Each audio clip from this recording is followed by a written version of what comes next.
All right, folks, what's happening? Here we are again. Here we are again, the Real Life Real Estate Investing Show, where we talk about real life real estate situations, but we bring you real life real estate solutions. I'm your host, Glenn Glasper, affectionately known as Mr. Dial Out of a Dime, and our co-host. How y'all doing this morning? Thank y'all for joining us. It's Candace Briggs here. Again, thanks y'all. Thank you all for joining us. Please stay tuned and ask your questions. We're here to answer them. Listen, if y'all better ask some really good questions today, because we got none other than the brain himself. Mr. Don DeRosa's in the house with us today. Don, how you doing, man? Thank you, sir. Man, it's a pleasure to be here. Definitely. Thanks for coming on. I was on your show. I guess it's been a while now. It's been a while. It's been a while. Yeah. We go. This is part 2 of 10. All right, so we'll be right back after this. So stick around. We'll be right back with you. Let's go.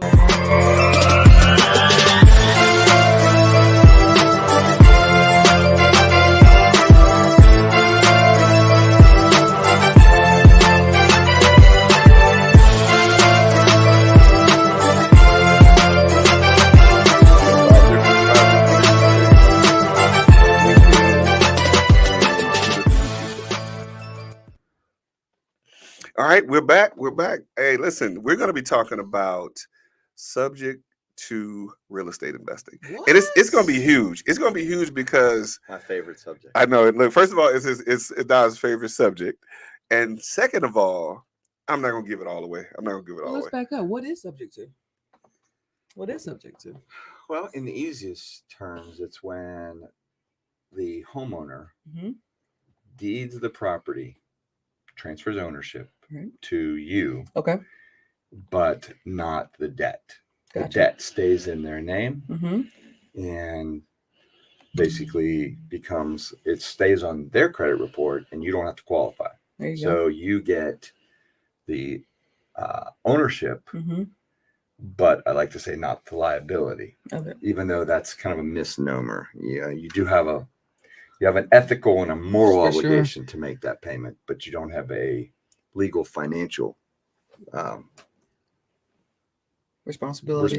Yeah. Which ties into what we talked about last week when we ended. Remember, we were talking about how to do everything with ethics and to make sure when you're doing these deals that you're operating from a high standard.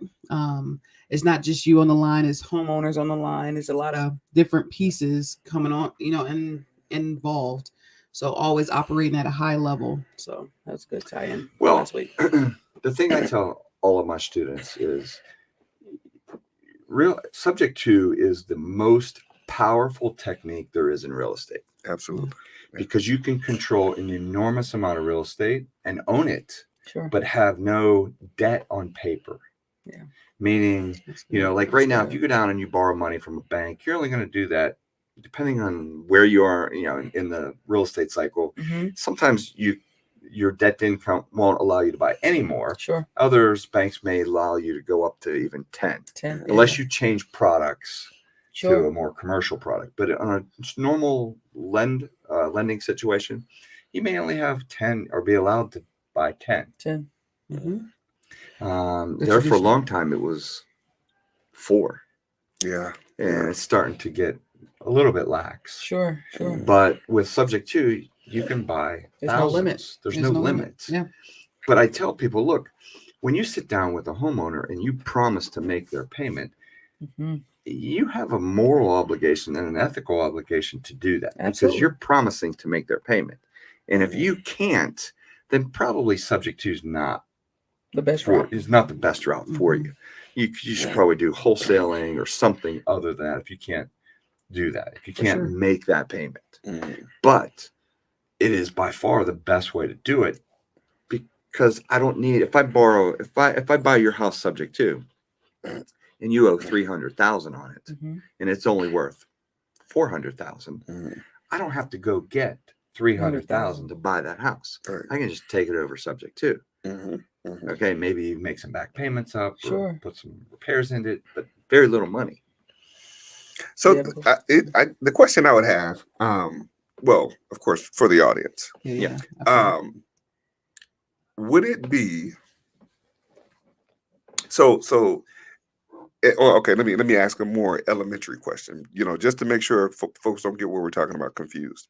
So subject to, is there any similarity to what's commonly known as an assumable mortgage? Well, of course, there's a similarity there because, I mean, you could make an argument that you are assuming their debt because you're making their payments. Right. There's a difference between an informal assumption, what we call subject to, and a formal assumption, which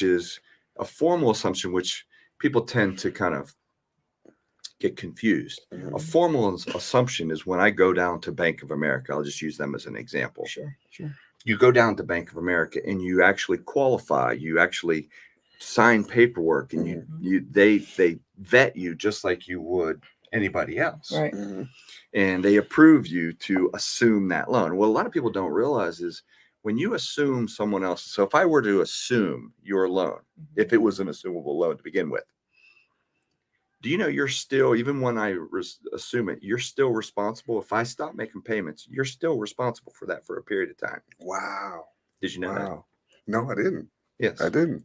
So they hold two people accountable for a period of time. After a certain amount of time, then then you fall off. Okay. But for a short period of time, at least that's how they used to be.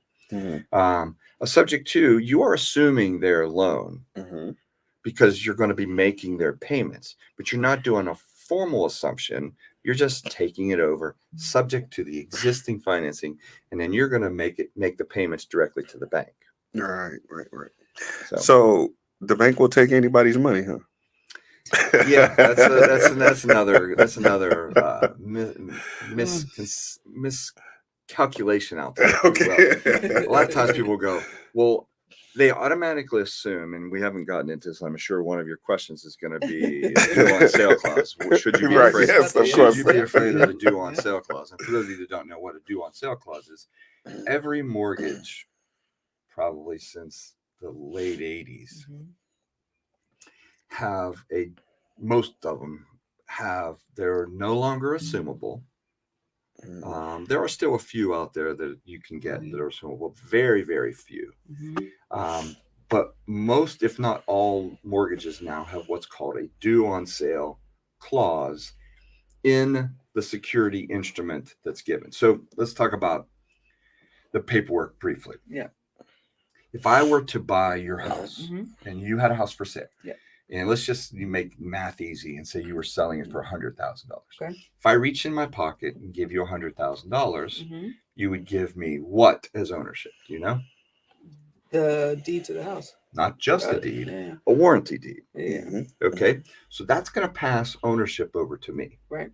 You take my money, you go on your way, I get the ownership, the deed gives me ownership. Absolutely. But if I didn't have $100,000, I'd have to go down to the Bank of Glen here. Yeah. I like that. And I'd have to borrow money. Right. Okay. Now, Glen is going to make me typically put some kind of skin in the game. Right. Call that a down payment. Sure. And now, this is where most people don't understand the process. When I put the down payment, he's going to get, let's say I put 10% down. Okay. So that's $10,000. Okay, so I give him $10,000. I sign a promissory note for 90. Right? So he makes payments. He pays you the 90, and you go away. Right. Well, now I have a promissory note for $90,000. Right. Now, inside that promissory note is the terms of the loan: 30 years, 5.5%. Here's my payment. It may say that I'm required to do escrow of taxes and insurance. All that is going to be spelled out.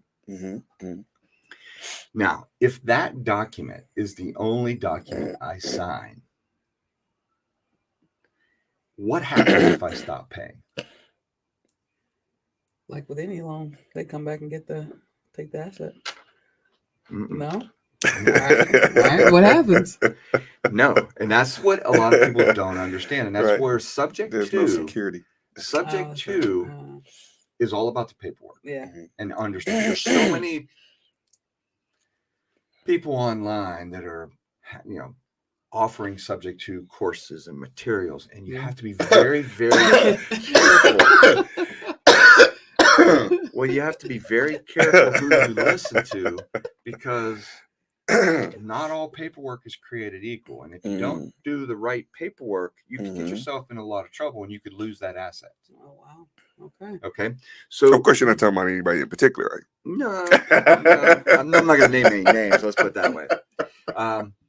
But they're just, all I tell people is, look, when you go on a lot of these Facebook groups that, anybody can create a Facebook group. Yeah. Yes. It doesn't mean you have expertise in it. Absolutely. It doesn't mean anything. It just means that I went out there and I want people to come. So I'm going to say whatever I need to say to get them to come to my Facebook group. So just be careful with that. That's all I'm going to say. So if I just did the promissory note, just a promise to pay. Right. There's no security to that asset at all. Right. So that's why a bank not only will allow you to sign, they not only will want you to sign that, but they will also want you to sign a security instrument.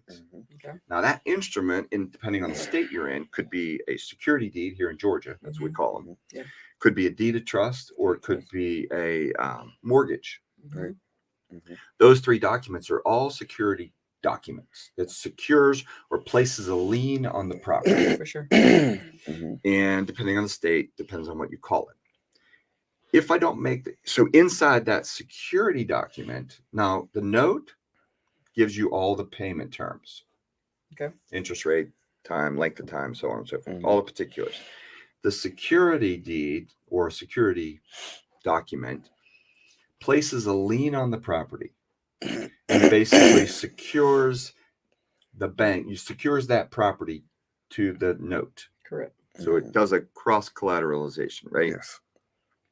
And it says, if you don't make this payment based on this note, we're going to, you're basically pledging the property as collateral. And sometimes it doesn't always have to be the property you live in. For sure.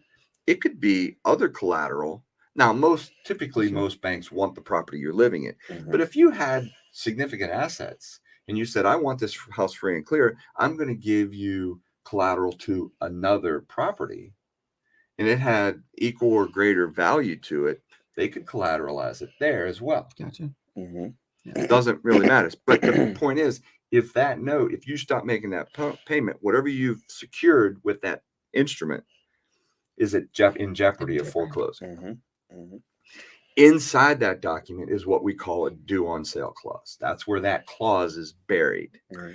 And that clause simply says, if the bank or if the seller transfers the property without paying the loan off, the bank may, at its option, call it due, full, and payable. Now, the operative word is at its option.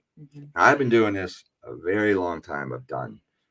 Can't even count how many subject to deals I've done. And I've never, knock on wood, I've never had any loans even remotely close to call due. And I've never had any students that I'm aware of ever have a loan called due. But that goes down to having the right documentation and doing it the right way and having the right paperwork to protect yourself so that you do that. There's a lot of things that we do to help protect that, like placing the property into a trust and so on and so forth. Right. So there's a lot of little intricacies, power of attorneys, different things, CYA letters, all those things protect you. So The purchase. yeah, so a subject to, I could do this 100 times in a month, and not a single one of those would show up on my credit report. Which is awesome. And CY, for those of you that are watching, CYA is English for cover your assets.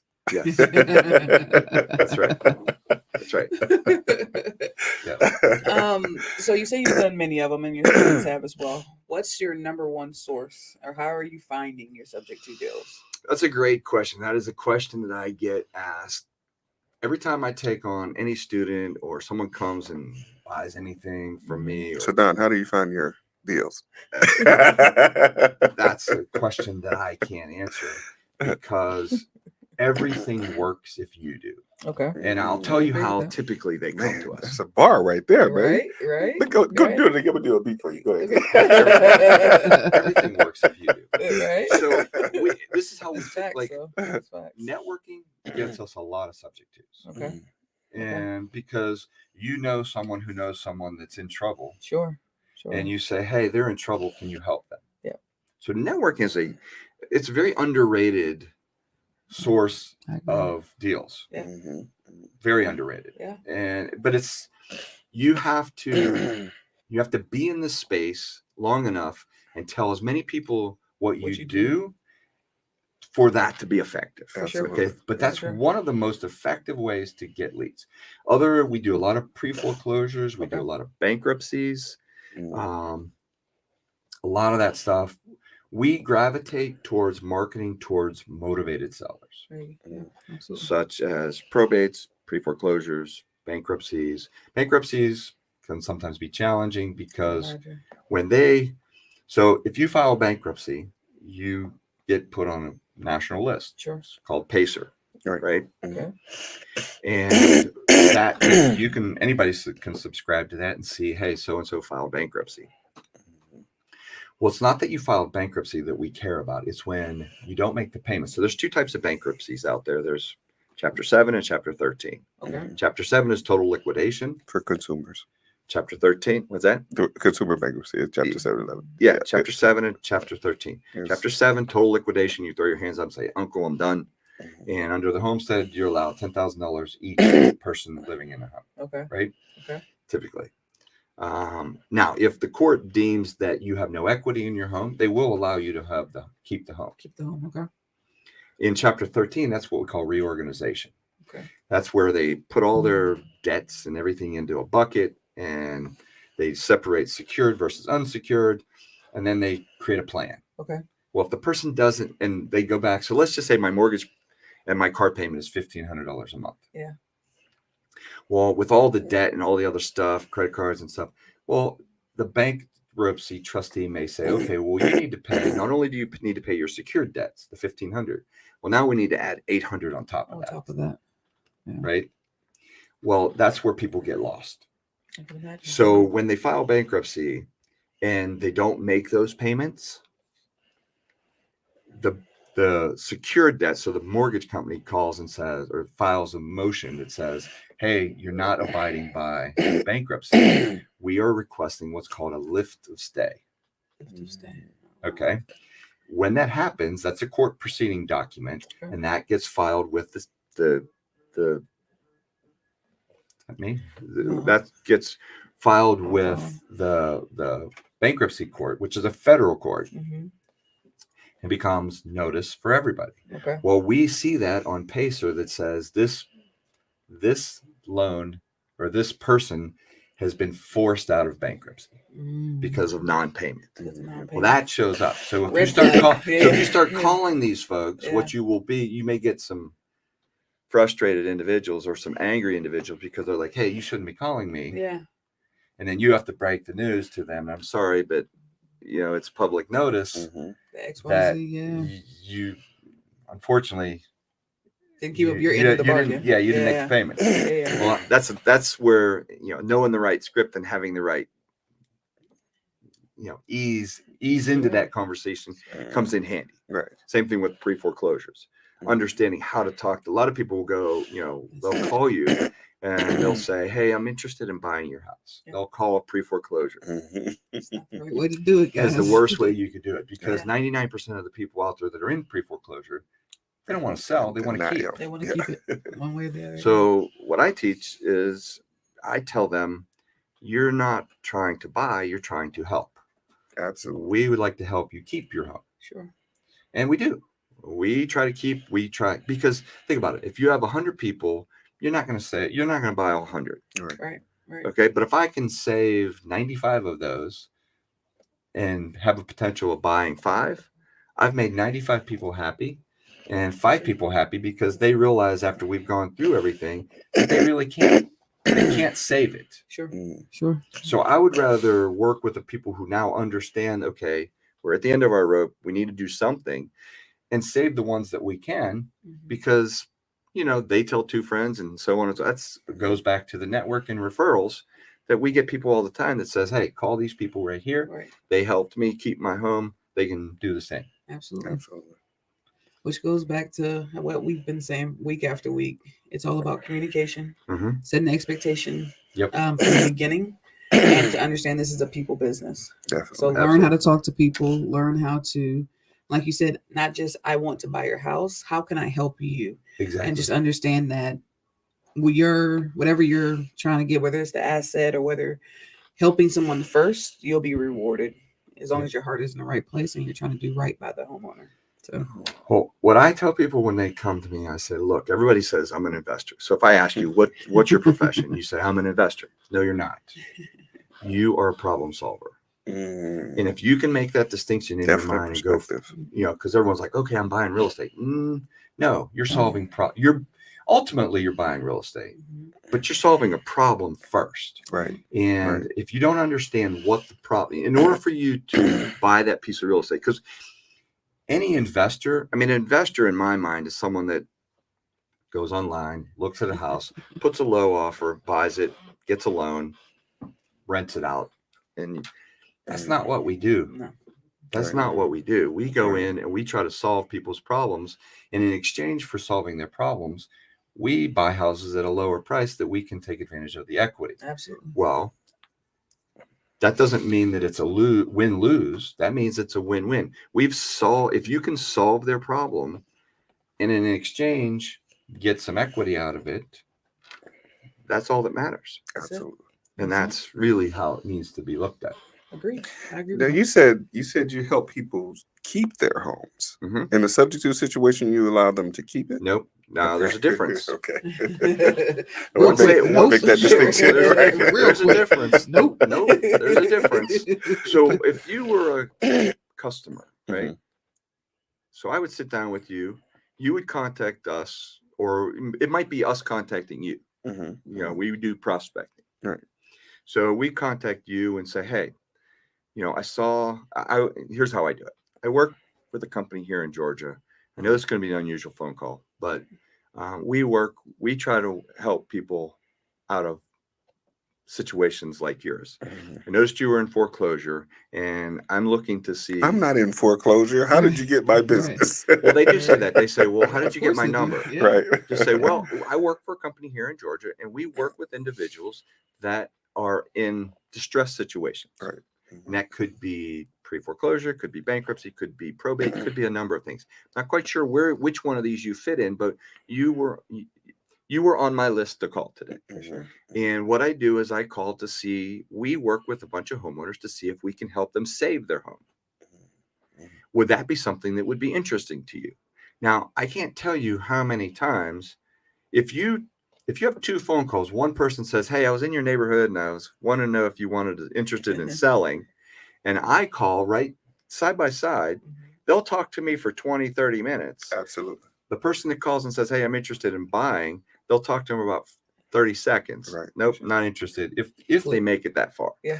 I just want to interject for a moment. For those of you that are watching, that are watching now or maybe watch this later, what he just said in that script is worth thousands of dollars. Oh yeah. I want to and because I want to make sure we make the value distinction, because oftentimes people are taught the opposite of that, of what you just said. That's right. They are not taught to have a personalized conversation. It's a scripted conversation. And the script is, I want to buy your house. Yep. Right. So I want to make sure people get that what you just shared with them is a whole nother, we can say whole nother, right? It's a whole nother level of personalization that allows you to continue to have that 30-minute conversation. Well, think about it. How many times have you gotten a phone call from a telemarketer that's reading a script? Yes. And you go, oh, and you try to interrupt them to say, I'm usually pretty That's the nice. part right there. I'm usually pretty nice. Yes. Like my wife goes, just hang up. I'm like, okay, so because I understand cold calling, Yes. I understand all that, Yes. so it's not. Yeah. So I say, look, I'm sorry, I'm not really interested. Please take me off your list. Yes. Right. And they keep going. Yep. Well, if for some reason I don't stop them in enough time, they just keep reading. Yes. They're Yes. not even listening to. Yeah, they're not Right. even listening They're to just you. straight So script. what I tell you is, if you really want to connect with someone, you have to listen to them. Absolutely. I was going to say that. You 80% have of to making listen, any and you have sale to is empathize listening. with them and understand. Okay, it's not just hearing them. Right. You have to listen. Absolutely. And you can't listen and read a script. Real. That's real. Yeah. Because I tell people, like, I have scripts. I can give you a script. For sure. Mhm. For I sure. can give you a script.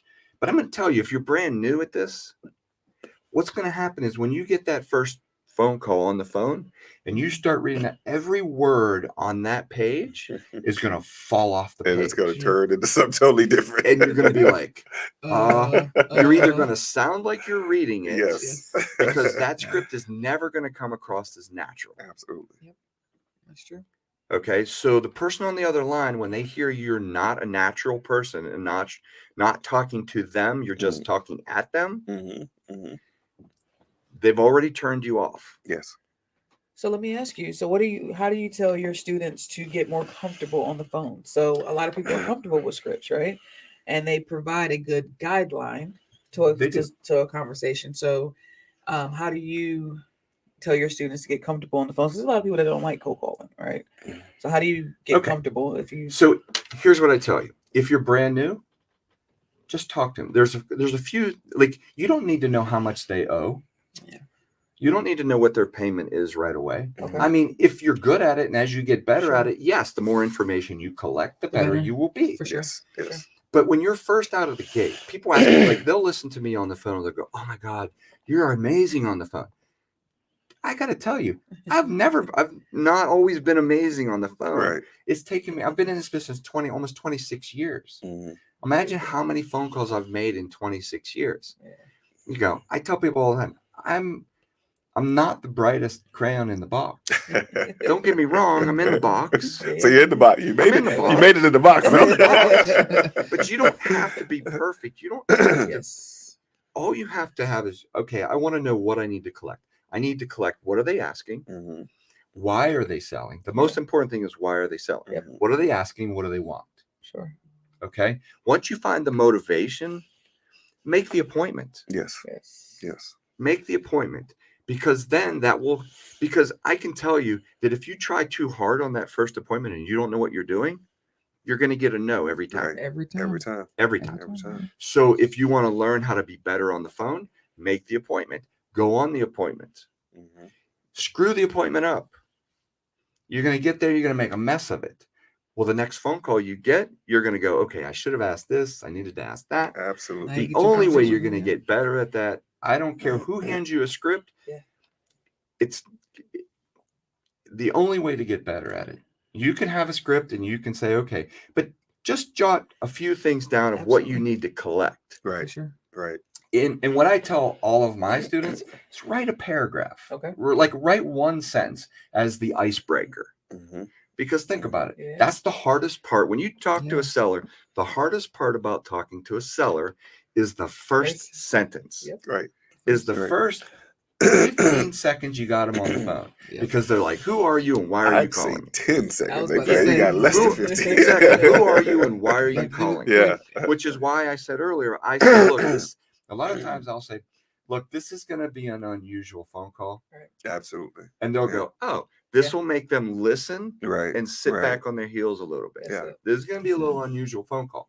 My name is Don DeRosa. And now you want to get to the point. Yeah. Yes. If you try to drag things out, they're like, okay, who are you? And why are you calling me? And you will lose interest fast. Absolutely. Absolutely. So I say, it's an unusual phone call. My name is Don DeRosa, and I work with a company here in Georgia, and we work with people that are in distressed situations. I don't tell them, hey, I found out you're in foreclosure. I just say we work with people in distressed situations. Right. And I said, I'm calling around to see if we can help people that are in situations out of those situations and help them keep their home. Absolutely. And I can't tell you how many times someone will say, well, that's a different approach. Yeah. How are you going to do that? Mhm. Well, the minute they say that, now you can open up and say, well, tell me a little bit about your situation. Right. Yeah. Once you get to the point where you can say to them, tell me a little bit about your situation, that script means nothing anymore. Absolutely. Now it becomes a personalized conversation. Yes. Yes.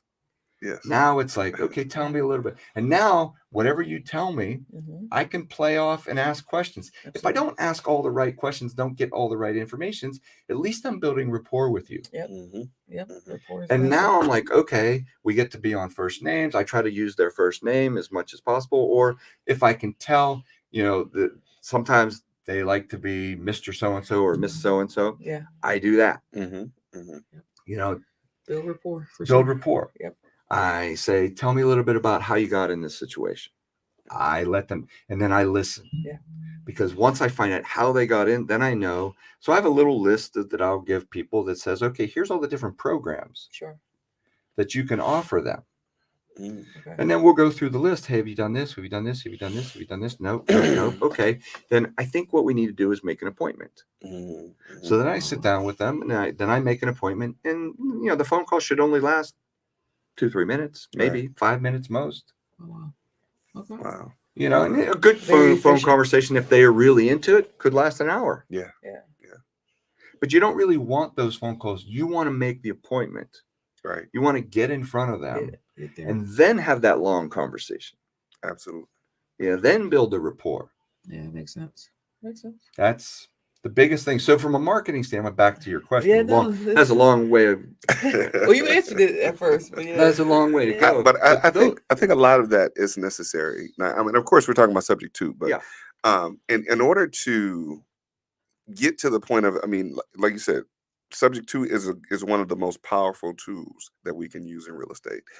But in order to be able to get to the point of being able to utilize any of that, you got to know how to have a conversation. Yes. They have to trust you. Absolutely. Yes. Because you're taking over. That's that part right You're there. taking over Exactly. their biggest asset they have. Yes. Or could be their biggest liability. Yes. Yeah. Right? If they're upside down, it's not an asset For anymore. sure. But for sure. you're taking over that, and they're trusting that you have to make that payment. Mhm. Yep. And if you can't establish that, or you haven't established that, We just met yesterday. exactly, Yeah, and that's a lot of you trust, and that's the other thing. Yeah. That, that could be an objection. Yeah. So, how do I know you're going to make my payment? Mhm. That's not a conversation you should be having over the phone. Right. That's a Face-to-face. conversation you should be having sitting next to them on the couch. Gotcha. Yes. Gotcha. But you don't. You just met me yesterday. But let me explain to you why, how we work and Sure. how we can protect that. Definitely. So that's where the education, that's where the learning of kind of it's a stepping stone, right? Sure. You've got to learn how to get your phone to ring first, or get Right. someone to raise their hand. Mhm. Then you got to learn what to say to them. Then you got to learn how to handle the appointment. Then you got to learn the paperwork, and then so it's a stepping stone. For sure. For sure. Makes sense. Yeah. Makes sense. So let's talk about the paperwork a little bit. Yeah. Now, there's a process, I imagine, that, and I'm saying these questions I'm asking from an elementary standpoint, so I got to make sure. Yeah, Sure. Yeah. Sure. So there's a process to making the whole subject to idea happen, right? So the initial paperwork, what's the first piece of paperwork you give to them in order to be able to get to the point of purchasing the property? Okay. So when you sit down with someone, know and understand one thing. Sellers a lot of times either A, lie, Yeah, absolutely. or B, What? simply don't know Yeah. Right. their information. For sure. Absolutely. They simply For don't sure. know. For sure. Right? So I can't tell you how many times I sat down with a seller and said, okay, well, what's your payment? I don't know. What's your interest rate? I'm not sure. How far behind are you? I don't know. I'm not sure. Mhm. 6 months, maybe 8. I don't know. Right? So don't be surprised if you walk Sure. into someone's house and they don't know squat. Right. Mhm. Right? They don't know where anywhere. Do you have any of your paperwork? No, I have no idea where that is. Right. Wow. Wow. It's more common than it's not. Yeah. Okay. Right? It's true. So when you sit down with them, the first thing I do is if they're ready Uh-huh. and they say, okay, let's do this, Mm-hmm. I will get a purchase and sale agreement signed. Okay. Mm-hmm. And kind of now, because they don't have all the documents, On that purchase and sale agreement, I have a little box on mine that says approximate. Okay. And then I have a little clause at the end of my contract that basically whatever comes out after that, I can adjust that price. Yeah. Okay. So if it's more, I can adjust it. If it's less, I can adjust it, and it doesn't hurt me. Sure. Absolutely. Sure. Okay. So then I get them to sign an authorization to release. So the two pieces of paper that I get them to sign there is an authorization to release and a purchase and sale agreement. Okay. Once those two documents are signed, I come back to the office, or I do it from my iPad. I can do it from right then and there. But the average person would come back, and they're going to send that authorization to the bank, because the bank won't talk to you. You can call them and try to finagle something out of them. Right. They will not talk to you unless they think it's the seller, and then you got to supply them with the last 4 digits of the social security number. Or if you've had authorizations like medical, we can't go in and talk to a doctor without a HIPAA thing signed. Absolutely. Right? Absolutely. Same thing So applies the authorization to release is allowing you to have permission to speak. the seller is signing their name to that, saying, I am authorizing Don DeRosa in this case to talk to you about my loan. Got it, We fax that to them. Now it's going to take a few days because the banks are not speedy about this. It takes 2, 3, sometimes more, and it may take multiple times for you to fax. They go, oh, we don't have it. Okay. So depending on if the house is in foreclosure and how much crunch time, it might be beneficial for you to have the seller call on your behalf anyways. Yes. And do it themselves. Sure. Yeah. So what you're looking for is what you want to ask, and the two biggest things, especially if you're dealing with someone that's behind. Okay. But even if someone's not behind, you still want this information. You want to know if they're behind. You want to know there's two letters you want the bank. You want a reinstatement letter. Okay. And you want a payoff letter. Now, here's the mistake a lot of people make. When they ask for those letters, let's say today is the 5th, the foreclosures, October, whatever. Let's just say October 5th. For us, it's the first Tuesday of the month. Yeah. So whatever that date is. Sure. Well, a lot of times they will make a mistake of getting that document 2 weeks out, and the payoff will be good through September 28th. Right. Well, if you don't close that by September 28th, you got to go back through the whole process again because that letter's outdated. Right. Yep. So make sure whatever you get, make sure your date good through is Long enough. within your time frame of closing. Right. Because what we've noticed here ever since COVID, these banks they'll tell you, it takes 10 to 14 days. Well, if I'm 3 days before foreclosure, I don't have 10 to 14 days. I can't do it. Yeah. So you could literally screw yourself in that. Yeah. If that's the case. So make sure you allow yourself. So those two documents are what you need right out of the gate, signed at the seller's house. Okay. I also tell people to take pictures if they have their mortgage statements. Okay.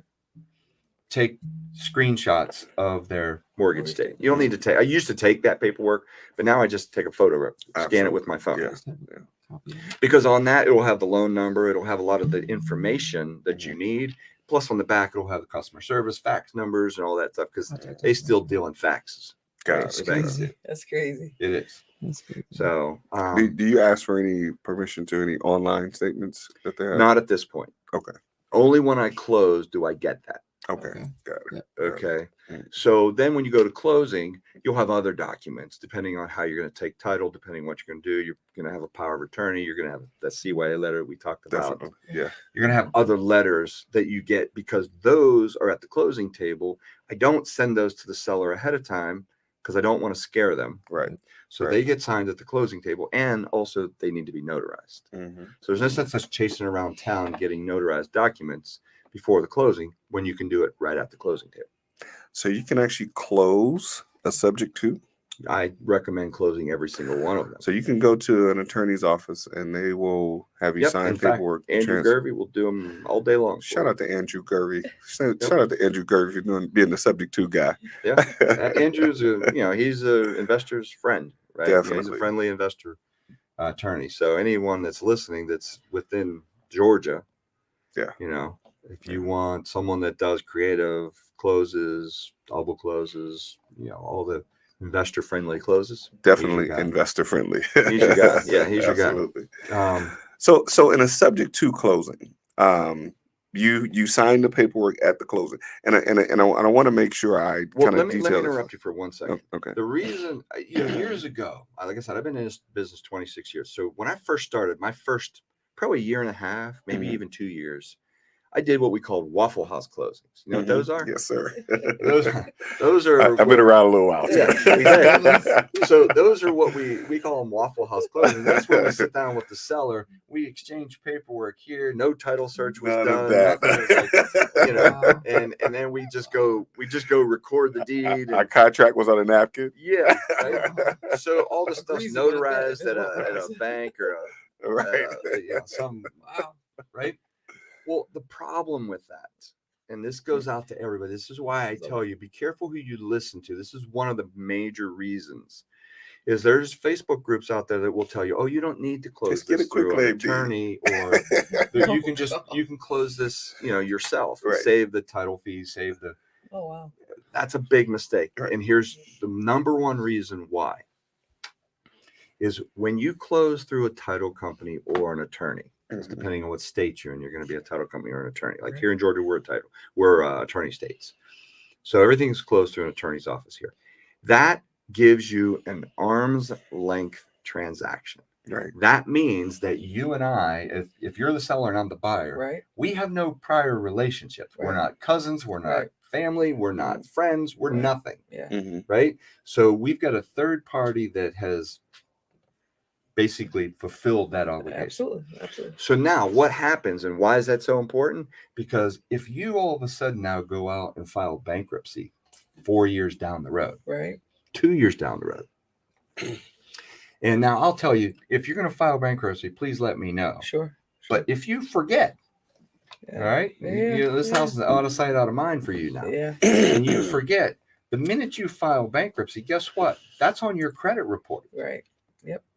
Okay, so if I'm the one selling it, and let's say I have a lease option tenant in there, and you file bankruptcy, and then all of a sudden, because you include it in your bankruptcy, because it's on your credit report, you've just frozen this property. Yeah. Okay, so what will happen is I'll get notice, but in the meantime, if he comes and tries to buy it, I can't sell it to him. Can't sell it now. Right. Because it's wrapped up in bankruptcy. So when that happens, I now have to go to the bankruptcy court, to the judge, and my attorney can represent me and say, Your Honor, this was an arm's length transaction, or they'll get with a trustee, depending, and they'll say, here's all the documents, here's everything. They will give them the debt. At least my experience has been, they will relieve them of the debt, but release the home. Sure.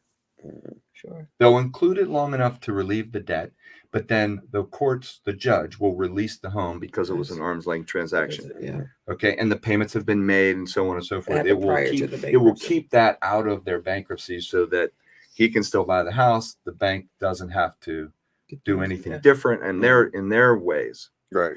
But if you don't have that, if you go down and do a Waffle House closing, you're screwed. In fact, I have a friend of mine who basically, I'm not going to name names, but that's a common practice. And I made a comment. Even to this day, I made a comment on his. Somebody was making comments about just doing. Can I say his name? Nope. I'm just kidding. I'm just kidding. Waffle House closing. And what happened was, but it is a he though, right? It is but here's the other thing. A lot of times, and this is the other thing I need to warn people. Please don't wholesale subject to. Please do not wholesale subject to. Tell us why. Well, okay. Tell us why. There's exceptions to this rule. I'm going to explain to you the only way you should do it. Okay. Because so let me go back for a second. So let me tell you the quick story. Yeah. So I made a comment. You should do formal closings. You go to Andrew, it's going to be a little more than $1,000 to have that protection. You get title insurance, you get arm's length transaction, it's just well worth every penny that you spend. Absolutely. Okay, for that protection. So that aside, I was kind of explaining that into a post. Mhm. I got attacked like you wouldn't believe, right? Uh, Like I'm like, okay, fine. The very What group was this in? No, not gonna tell you. Fishing today. The very next week, the person in that group came to me and said, Don, they're the owner of that group, came to me and says, Don, I got a problem. He bought my materials years and years ago. And he's doing quite well for himself. Mhm. Bought my material. And he can't call me and says, Don, I got a problem. I said, okay, what's that? He's like, well, I bought a house subject to from this woman. Mhm. I wholesaled it to someone. Mhm. They reinstated the loan of like 20 grand, Mhm. or maybe one was I think it was 20 grand to reinstate it, or 40 grand. This was a big number, right? Mhm. To reinstate it, and then gave him his wholesale. So I think he made 20 grand on the wholesale deal. Mhm. And then the investor sent like 40 grand to the bank to reinstate the loan. Mhm. Mhm. And they didn't do an arm's length transaction. Well, then the woman filed bankruptcy. Well, the bankruptcy trustee came in, looked at that and said, nope, I'm going to take you to court for fraud to the woman. Well, the woman panicked and says, oh, I can't do this. We're reversing all this stuff. Mhm. Well, by then he called me and says, what do I do? I said, well, give the woman give the investor, because now the investor doesn't have a house to buy. Right. Mhm. He's got $50,000 tied up in this and doesn't own a house. Wow. And I said, give the investor back the fee. He goes, well, I already spent it. The assignment fee or whatever. It's typical for wholesalers. And I said, well, you're never going to get the money back from the lender, because they're not going to give that money back. Right. So whatever money he paid to reinstate that, well, now this woman has a house that's been reinstated. She's backing out of the transaction because, if he doesn't allow that, now now it's a crime. Now she's getting charged with fraud. Right. Because the trustee didn't believe that the arm's length transaction, or that the transaction was real. Right. She thought, or he thought, she was giving it to a relative and trying to get around the bankruptcy. Yeah. So that was, and I'm like, sorry, dude, I told you not to do that. And it was ironic because I had just had that conversation. And what'd you say his name was? So what happened to the investor? I have no idea. I never heard from him after that. I don't know what happened after that. And this was in what group again? So the other thing I tell people that story. So I tell people, don't wholesale subject to deals. Mm-hmm. Because think about it. If I sit down with you and you're the homeowner and I promise to make your payments, okay, we got this great relationship. You're trusting me. Yeah. Well, if I go out there and I market this thing as a subject to deal, and I wholesale it to Glenn, who didn't promise anything. Mm-hmm. I barely even know Glenn, if I know him at all. Right. But he's got the $30,000 that I want as the assignment fee, or 10,000, or whatever the number is. There's two problems there. Number one, if I don't know him, so if he makes a mistake and stops making payments because he's like, screw it, I don't know these people. Right. If he runs into any kind of hardship and he stops making payments, your credit's screwed. Or, I mean, they could destroy your whole forever. Yeah. So now when you get angry, who are you calling? You, because you're calling me. So if you don't get the resolution, you're going to get the law. You're going to call the 5 o'clock news. You're going to call the attorney general. You're going to do whatever you need to do. For sure. And who's in the middle of this? You. Me. Yeah. But I'm going to say, well, wait a minute. I didn't do any of that. I wholesaled it to Glenn. Doesn't matter. It doesn't matter. You're in the chain. Yeah. I had a similar situation like that. Hold on, let me finish. Oh, I'm sorry. So if you're going to do that, if you're going to wholesale deals, you can do it. I don't recommend it, but before you close, before you sit down at Andrew's table, you get Glenn. Glenn says, yes, I'm going to give you whatever the assignment is. The other thing that Glenn won't have is, when I sit down with you, I'll have a power of attorney with you. I'll have Gotcha. all CYA letter. I'll have all the documents that I need Right. to service that loan. Right. Well, if I wholesale it to him, guess what? He doesn't know you. Right. He doesn't have any of those documents. Right. Right. Right. He doesn't have any of those documents. So he's at a disadvantage. I had one guy in Florida did that. He literally did it on a napkin. The house almost foreclosed because he didn't have he paid the payments every month. Well, a year into this thing, he got a foreclosure notice. Well, because he didn't have any documentations to service the loan, their escrow went up, their taxes and insurance went up, so his payment went up. He didn't know But it. he didn't know. Right. So he was paying $1,000 when his new payment was $1,200, and it took him a year before the bank caught up to that and said, "Okay, now you're 2 payments behind. We're going to start foreclosing." Wow. Well, Shocked with this. He was like, "I was," and that's because you don't have the right paperwork. Yeah. So if you're going to do a wholesale deal, Mhm. do it before the closing. And when you come to the closing and I come to the closing, you need to be at the closing. And, I'll say, Candace, meet Glenn. Yeah. Glenn's going to take my position. I'm backing out of this transaction. Right. Right. Right. Okay. He's my partner. Or he's a partner on this. I'm no longer going to be part of this. So is there a document that can be put in place? You can, and you could probably draw something up that that says says that the end buyer is now. but all the paperwork, all the power of attorneys and all that stuff now gets signed by you two. Yes. Yeah, right. Yes. I'm just getting an assignment on the HUD. For sure. Yes. So all the paperwork now is signed by the parties that need to be signed. Right. That's the only way. A lot of times people will close and then try to wholesale it to somebody else, or they'll put it into a trust and they'll sign beneficial interest over to that person. That's more of an advanced thing for any of you that are listening. Right. Let that go on. Yeah. Let that one go over your head. That happens. Yeah. It does. And that's a mistake. Is it a benefit to doing it in a trust and then signing the beneficial interest? Only if you know the person and can trust the person to make those payments. Because if you don't, you run into the same thing because that person doesn't make the payments. Who are you coming after? You're coming after me. Yeah, Right. Absolutely. Right. Absolutely. Right. And once I give my ownership away, I have no control over that. I'm out of it. Yeah. Now, if you want to do stuff like that, there's other things you can do. I can buy it subject to from you, and then I can tone around and do a wraparound mortgage with you. Right. So I stay in the middle, even though it's like you pay me $1,000, I pay you $1,000 type thing. Right. Yeah. Or vice versa, But there are plenty of things you can do. Subject to is very, very powerful.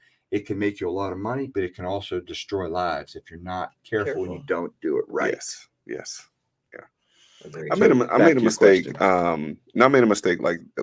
Well, it turned out to be a mistake. I bought a house subject to, from someone that was wholesaling it to me. So I bought it subject to, took it over. Everything was fine. Worked out a deal with a partner. We were doing some other transactions. So I worked out a deal with a partner. I said, okay, this property, I'll sign it over to you. Sign over the trust to this person. Beneficial interest, right?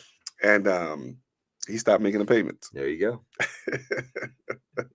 So I have firsthand experience, and the person the wholesaler brought it to me and introduced me to the homeowner, and me and the homeowner, we were good until that person stopped making those payments. And he was calling me like, "Hey, what did you do? What happened?" You're and in the cold. You're in the cold. So if you have something like that, there's other things that can be done, like holding that beneficial interest in trust, or have an agreement that if they don't make the payments, you have another beneficial interest giving it back to you. Absolutely. As long as there's agreed upon.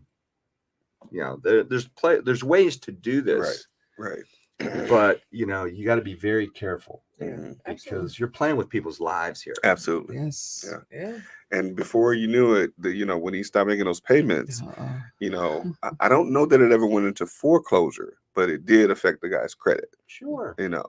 But yeah, I mean, so what you're explaining is absolutely right. It's 100% real life stuff. Yeah. And oftentimes I think people who, well, first of all, I'm gonna talk about the group that you're talking about. I Uh-oh. read some of the comments about stuff like that.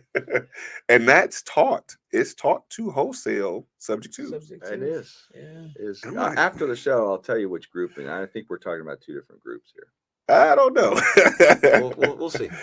I don't know. So There's several out there. there's several out quite a there. few. There's quite a And few. you know, I mean, it's just like what was the Is it the same one that Andrew was talking about? No. Oh, okay. This is different. Okay. No. Okay. So there's All But it's a very similar problem in that group, but that's not where that example came from. Oh, okay. No. All right. So we're going to tell us the name of the group? No. Still trying to get the group in the name. Hey, listen, that is a steel trap. No. It's not telling anything. No. So in closing, and as we wrap up, I want to ask, so we know what Facebook groups not to go to. No, we don't. He didn't tell us. I'm not gonna tell you that. Okay, so let's stay on Facebook in general. So we Those know where subject to not go. Facebook groups Right. is right. what he said. Those subject to Facebook groups. But what books or courses have you all, both of you all, read or been a part of that you found very beneficial in getting the knowledge that you needed to take down problems? Don DeRosa's course. That's a great question. I'll tell you how I learned. Okay. I mean, I'll tell you where I got all my information. Of course, I have information for 25 years. I have 22 different courses on 22 different subjects. Okay. Okay. Where can Subject those be 2 is found? just one of those. Where can those courses be found? Well, if you're here in the Atlanta market, I would invite you to our weekly Wednesday meeting. You guys should come. Absolutely. Yeah. I've been a couple times. It's tonight, actually, tonight. 7 p.m. Where? You know what? I think I'll be there. 1960 Satellite Boulevard. It's at the It's Keller different. Williams building. Okay. Oh, In behind Duluth. Marlowe's Tavern. Yep. Yep. Yep. Okay. So 7 p.m. Okay. I have a coaching program that lasts the whole year long. Okay. Okay. We cover everything, not just subject to. Sure. But I also have a subject to course, et cetera, et Mhm. cetera. But if you want to get more information, you can go to either ppgcoaching.com, Okay. ppgcoaching.com, or expertrealestatecoaching.com. Okay, awesome. But come, anyone that's listening, if you want to come tonight, by all means, 7 p.m. Park in the back. Yeah. We go from 7 to 9 every Wednesday. Okay. And your entry fee tonight is on me. Yeah. Yeah. Absolutely. This guy. But when I first came up, I learned Yes. from Ron LeGrand. Yes. Okay. Yes. Heard his name a couple times. Ron's been around for 40 something yeah, years. he's been around for a long time. So who was Ron LeGrand's coach? That's a good question. I don't know. That's a good question. I think it was Carlton Sheets. It may have been. Yeah. It may Yeah. have been. You know, my first course I ever bought was Carlton Sheets Mine back too, in yeah. 1991. Wow. Bought in 91? I bought Bought in mine in 91. 95. Bought in 91, 96. sat on the shelf, thought it got it, I was you still know, in middle school. bought it in 91 at 3:00 in the morning, got it a couple days later, set it out on the floor, thought I was going to be the next millionaire. Oh my goodness. Next millionaire in 30 days, right? That's the same thing happened to me. Right? So I put it back together. I was all happy. I was like a kid at Christmas. Yeah. Put it back on the shelf, didn't pick it up again until 1997. Oh wow. Oh wow. You deferred your millions. Didn't pick it up again until 1997. That's what you Yep. call delayed gratification. 7. Yep. Started listening to it. Didn't really agree with because at the time I didn't have bad credit. I had good credit, but I was afraid to use my credit. Sure, Mhm. sure. That's most And people are. I Yeah. had a good Yeah. job, but I was afraid to spend money for fear. What happens if this stuff doesn't work? Right, right. Absolutely. Mhm. And that course kind of taught you to leverage using banks. And I was, I don't really like Okay. the idea of putting loans in my name. Mhm. And somebody introduced as I was going through that again, someone introduced Ron LeGrand, and back in the day was George Ria. Yeah. They yeah. said, go see him. And so I joined the local real estate group Yeah. and saw Ron and went to his Saturday event, paid I did all the don't know. same things. paid $1,500 for his red, blue, and green course. Yes. Didn't That's tell why my I'm almost as smart as you. I didn't went to tell this- my wife I bought either one of those courses. $1,500 back in '97. Oh yes. Oh, yeah. Now back then there was a lot of money. Well, no, Yeah. not 97 for me. I didn't Yeah. get around to learn Laguerre until I want to say 2003, 2002, Yeah, 2003. so back then it wasn't That's- cheap. Yeah. Yeah. Back So then, I've been part of Atlanta RIA now for better part of Long time. 15 years. I don't even know how. I don't even know when. How they long is it? started. How long it's been? I was just gonna say. Yeah, I it's don't know been how long it's about been at least around, almost 20 years. at But least, yeah. we got a meeting coming up soon. So Yeah. first Monday of I think it's second Monday of every month. And that's this coming Monday, right? You said the second Monday. Second Monday, Yeah, whatever that is. Yeah, this coming Monday. Is, I'll have to tell the look- folks I'll have to what's look. happening Yep, at coming the up on the coming up 11th. meeting. What's happening at the That's the Um, 11th.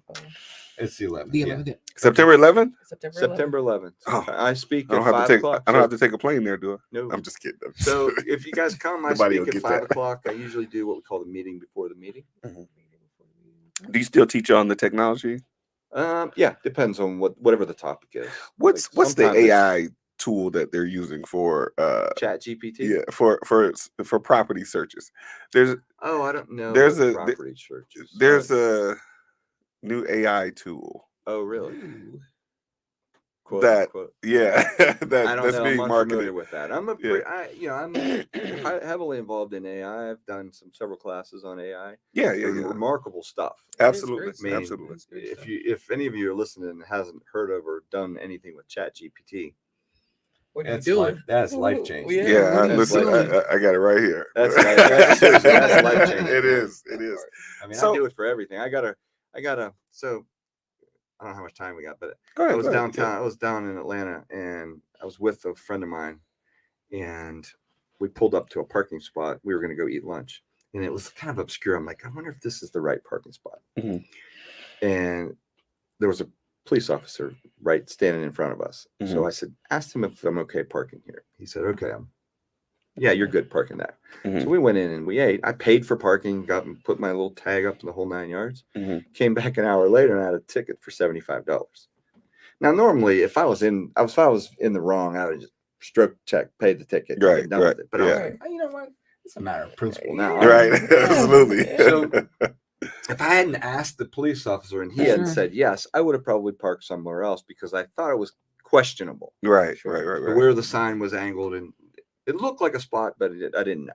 Mhm. So, anyways, I went on and I said, okay, the guy that was with me, I don't want him. He's from Tennessee, so I didn't want him to come down from Tennessee to go to court because I said, you know what, I want to go to court for this.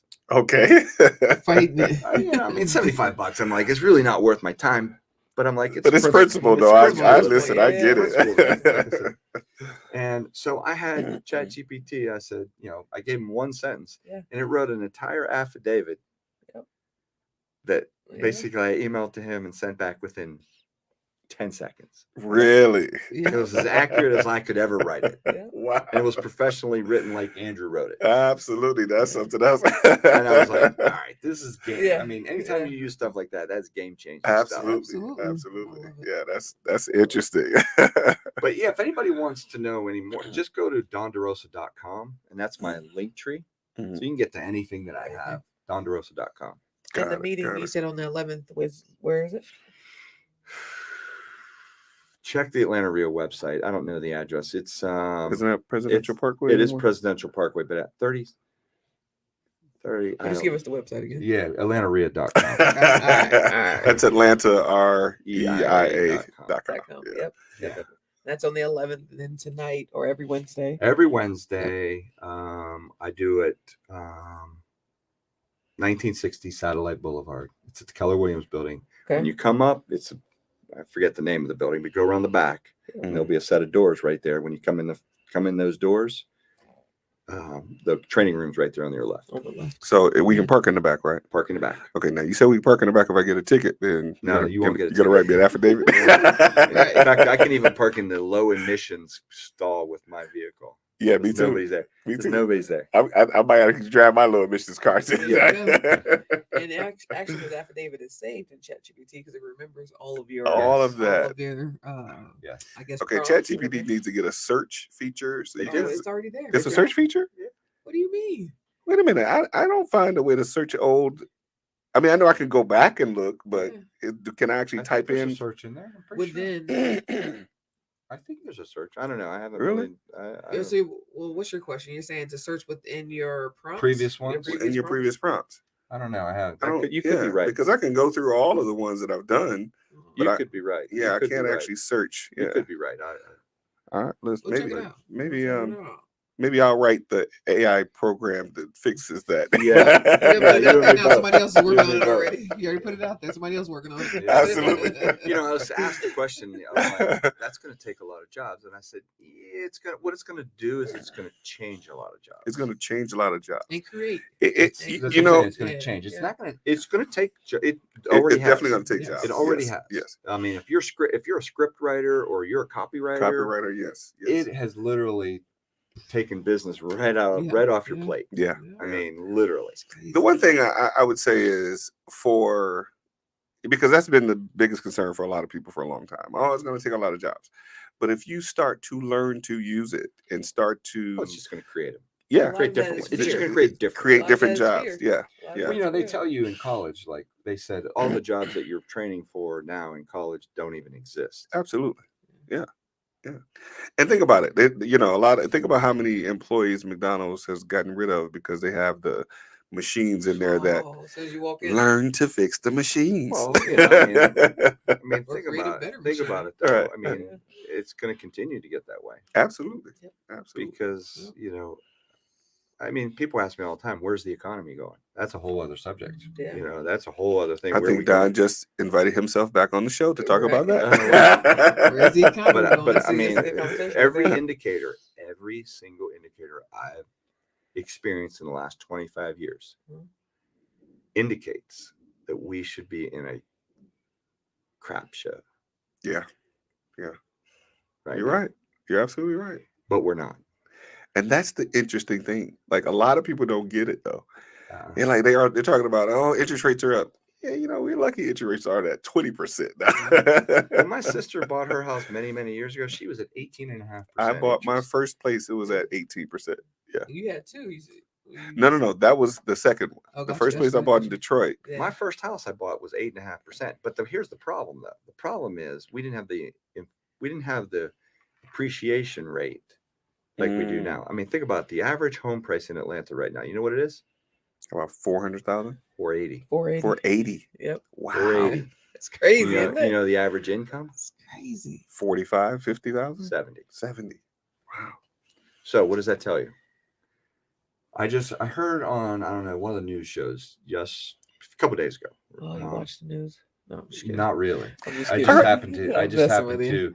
to. Actually, somebody put it on Expert Real Estate Coaching as a Instagram post that's Okay. from one of the news shows, and it says the average person to buy a house today in Atlanta needs to make $113,000 or $118,000 with zero debt.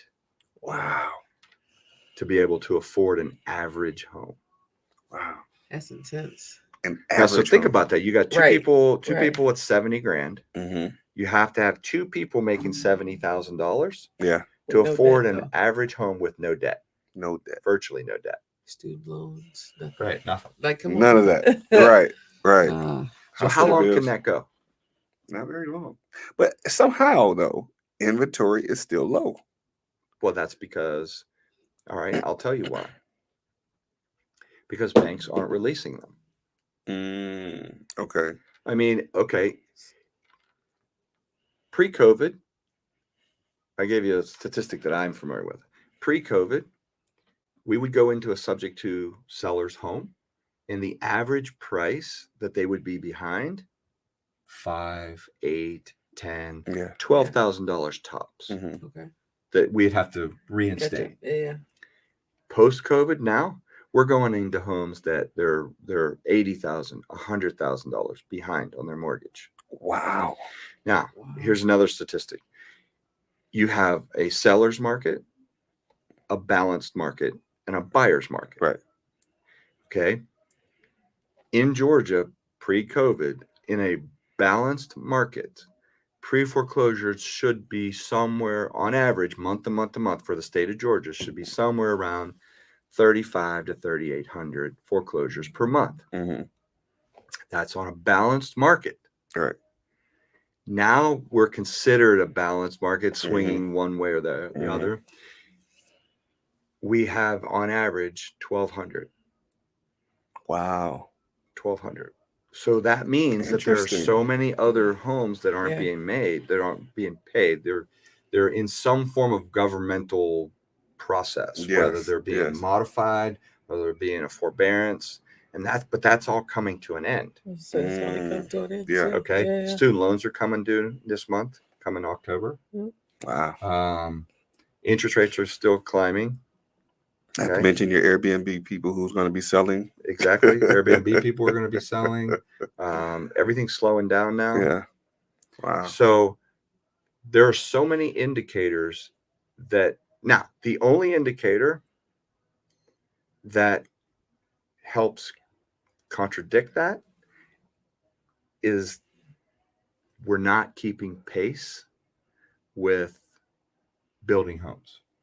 There's more people moving into Atlanta than we are building. More, they're not seeing the permits being put out of, stuff out of the ground. They're not keeping pace with the number of people. That's a very good problem for Atlanta. That means there's more people moving in than there are. So that's going to continue to possibly drive up prices. Yes. Wow. Interesting. Let's start building. Let's go. Yeah. All right. Listen, this has been. Don, we gotta have you back, man. We definitely gotta have you back. Listen, thank you for stopping by. You've given us some great information today. It's interesting, folks are watching. We hadn't gotten any questions. I guess that's what happens when you have somebody as smart as you, man, to be able to tell the details of everything. But for those of you all that catch the show, as interesting as we thought. Right. So one way or the other, right? But I will say, subject to has been.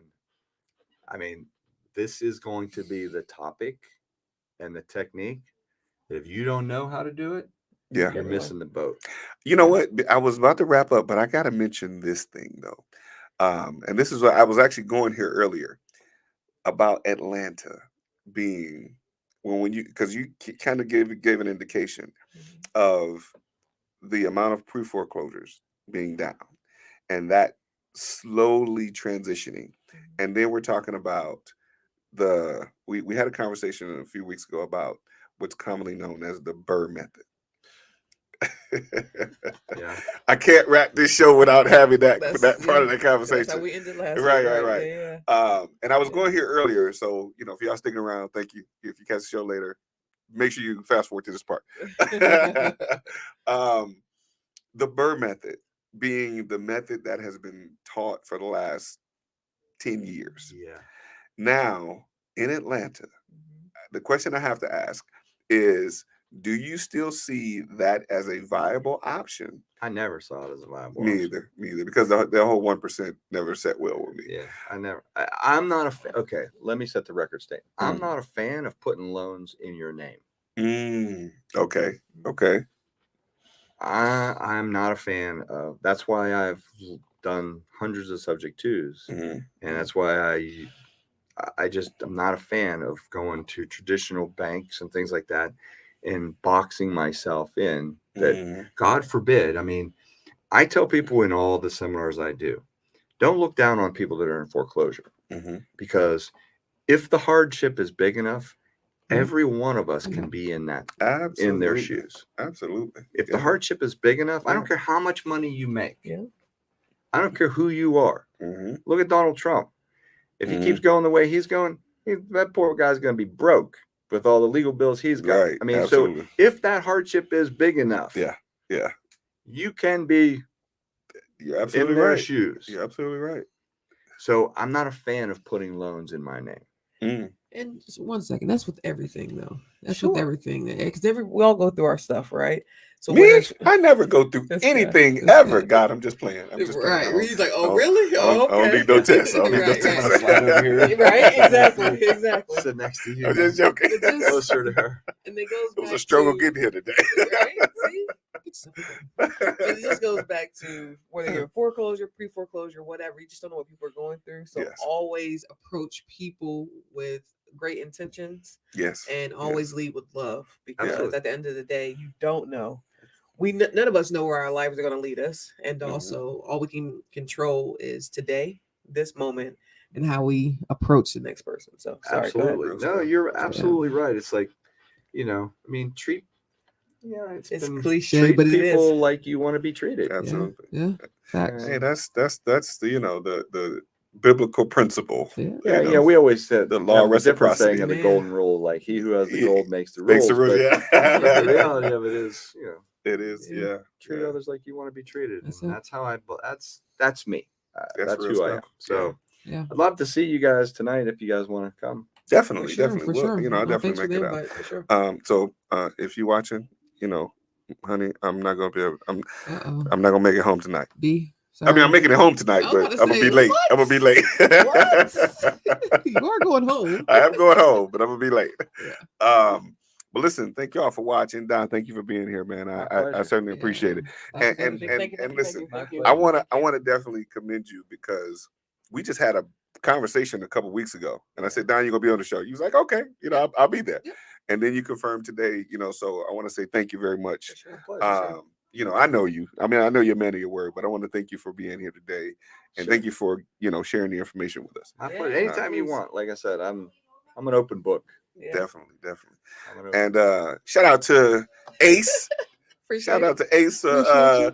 hanging in with me and co-hosting and doing your thing. Nah, shout out She to gonna be you. by herself next week. Oh, no. By yourself. I don't know. I'm just joking. I'm This just is new joking. news to me. No.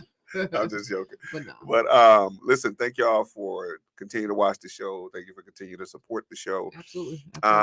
And we do this again as a labor of love. We want to continue to share information and continue to educate people, so the business of real estate will be better for us all. Absolutely. So thank y'all for tuning in.